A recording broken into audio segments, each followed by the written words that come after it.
الحمد لله رب العالمين والصلاة والسلام على رسوله الأمين محمد وآله وأصحابه وأزواجه وأهل بيته أجمعين وبعد فأعوذ بالله من الشيطان الرجيم بسم الله الرحمن الرحيم وتعز من تشاء وتذل من تشاء بيدك الخير إنك على كل شيء قدير صدق اللہ الجبار العظیم۔ عزیزان محترم، یہ بڑی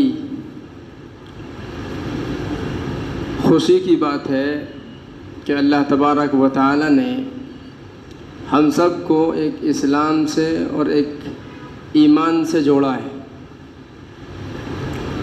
اور یہ ایمان اور یہ اسلام کوئی معمولی چیز نہیں ہے۔ ہمیں اللہ نے اس نظام سے جوڑا ہے جس نظام کو اللہ رب العالمین نے خود بنایا ہے۔ یہ وہ نظام ہے جس نظام کو اللہ تعالیٰ نے خود بنا کر جبرائیل علیہ السلام کے ذریعے سے اشرف الانسان محمد صلی اللہ علیہ وسلم کے اوپر نازل فرمایا۔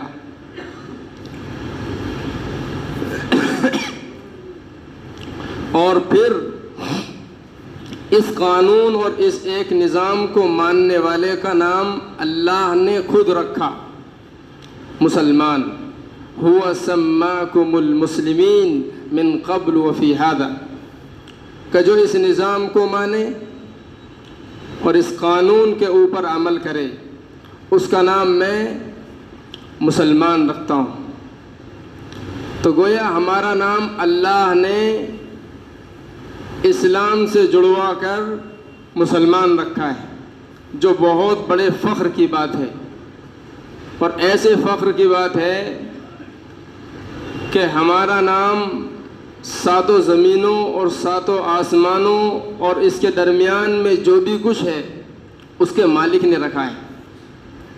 یہ فخر کی بات ہے اور بڑائی کی بات ہے، اور پھر اس نظام کو ایسا وسیع بنایا ہے اور ایسا مضبوط بنایا ہے کہ اس کے اندر ذرہ برابر بھی کسی قسم کی کوئی کمی نہیں ہے۔ کسی بھی میدان میں لے کر کے ہم اس قانون کو جاتے ہیں، ایک بہت بڑا میدان دکھتا ہے، پھر اس کے آگے جا کر کے ایک حد ملتی ہے، ایک روک لگائی جاتی ہے کہ اس کے آگے نہیں جانا ہے، اس کے آگے جانے سے اب منع کیا گیا ہے۔ ہر میدان کے اندر، گھر کے ہوں، باہر کے ہوں، بازار کے ہوں، لینے دینے کے ہوں، بات چیت کے ہوں، نماز پڑھنے کے ہوں، سونے کے ہوں، ہر چیز کے اندر ایک بہت بڑا میدان رکھا گیا ہے، اور پھر اس کے بعد کہا گیا کہ اب اس سے زیادہ اس کے آگے نہیں نکلنا ہے۔ زندگی گزارنے کے لیے، اچھائی کے لیے، لین دین کے لیے اللہ تعالیٰ نے فرمایا کہ تمہیں زندگی گزارنی ہے اچھے طریقے سے، ایک شادی کرو، اور اگر تم زیادہ دور تک چل سکتے ہو دوسری کرو، اس کے آگے چل سکتے ہو تیسری کرو، اس کے آگے چل سکتے ہو وسعت ہے، آپ کے پاس مال ہے، آپ کے پاس میں بہت زیادہ کشادگی ہے، چوتھی کرو، لیکن یہاں روک لگائی، اس کے آگے نہیں۔ مال میں خوب مال کمائیے، خوب آگے بڑھنے کی کوشش کیجیے، اسلام کے نام سے چلیے، حلال طریقے سے چلیے، بھائیوں کا خیال کرتے ہوئے چلیے، اور کسی کو دکھ اور کسی کو پریشانی سے خود بھی بچیے اور اس کو بھی بچائیے۔ آگے بتایا کہ یہ مبہمات ہیں اور یہاں حلال کی نہیں ہے، دوسرے کی ہے، اسے لوٹ بھی سکتا ہے، فرمایا کہ اب یہاں روک لگائی کہ یہاں رک جائیے۔ پینے کی چیزوں میں انسان کیا کیا کھا سکتا ہے، پی سکتا ہے، یہ کھائیے، یہ کھائیے، یہ کھائیے، یہ کھائیے۔ انسان